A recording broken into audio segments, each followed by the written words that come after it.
El Señor, ¿qué nos quiere decir? ¿Qué nos pide en su palabra en este domingo? Yo les invitaría porque reflexionáramos primero en la oración colecta. Es una oración tomada frases de Santo Tomás de Aquino. Dios, ¿dónde manifiesta su omnipotencia? ¿Cuándo perdona? Ahí se manifiesta, dice Santo Tomás, la omnipotencia grande de Dios, la más grande omnipotencia en el perdón de los pecados.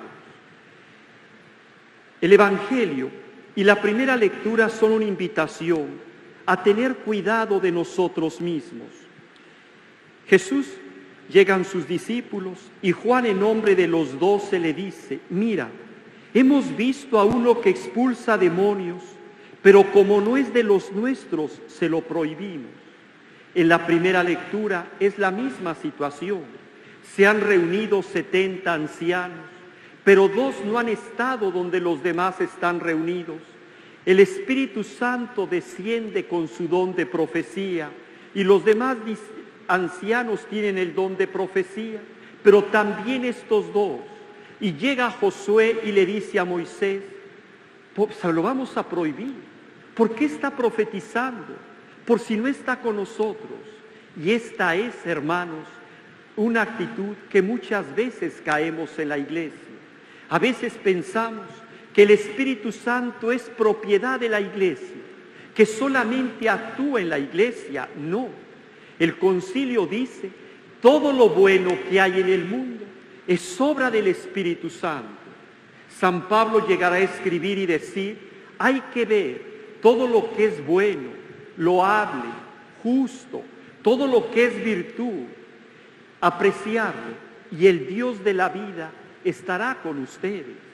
A veces decimos, como no es de mi grupo, no puede participar. ¿No han escuchado que algunos dicen, somos laicos comprometidos? ¿No han escuchado esa frase? Como si hubiera laicos de primera y de segunda, los laicos buenos y los laicos de tercera. No. El Espíritu Santo, dice el Papa, no se deja domesticar. ¿Qué tenemos que pedir al Espíritu Santo? Estar abiertos. El Espíritu Santo, Él lleva su obra como quiere, donde quiere, y a veces nosotros queremos encasillarlo, encajonarlo. Hay que ver lo que hay de positivo, lo bueno, lo que es virtud, y el Dios de la paz estará con nosotros. Después sigue diciendo Jesús en el Evangelio, al que sea ocasión de pecado para esta gente sencilla que cree en mí, más le valdría que le pusieran al cuello una de esas enormes piedras de molino y lo arrojaran al mar. No estamos llamados nosotros a escandalizar a los demás. ¿Cuántas veces con mis actitudes alejo a los demás, escandalizo a los demás? Es que es mi vida, es que así es que ¿qué me importan los demás?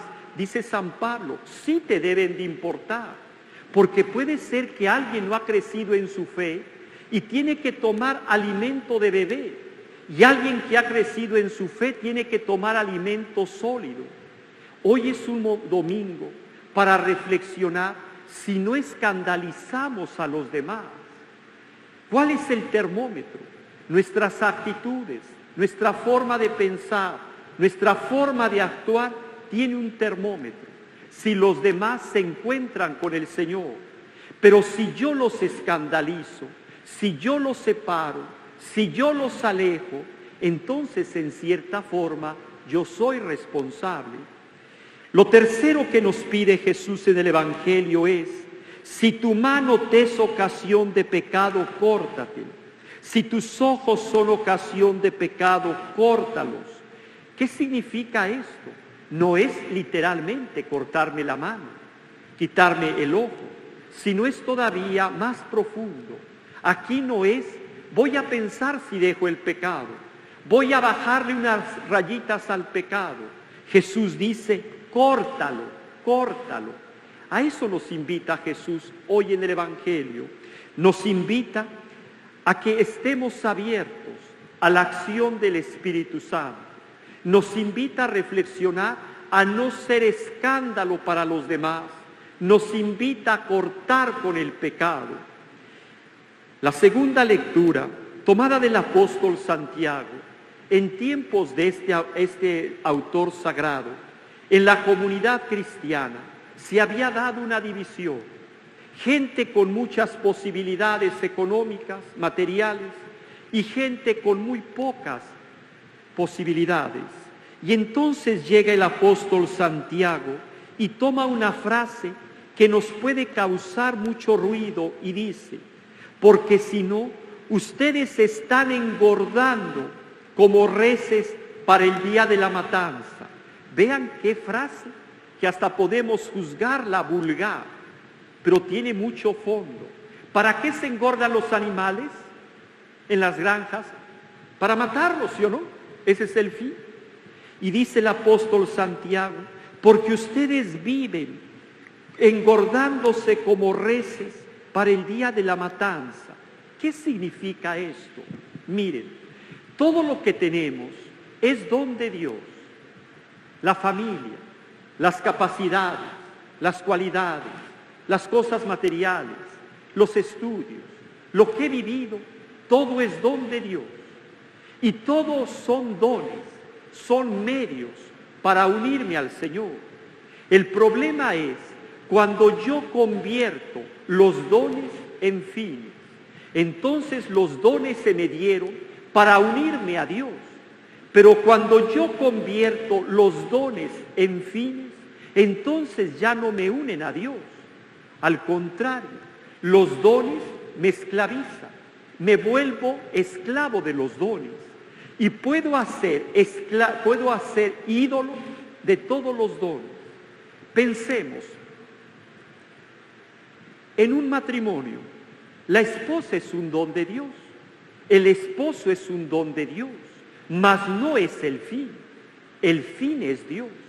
Cuando tú haces de tu esposa un ídolo, cuando tú haces de tu esposo un ídolo, es que él es el motor de mi vida, es mi tanque de oxígeno casi, no puedo vivir sin ella, sin él.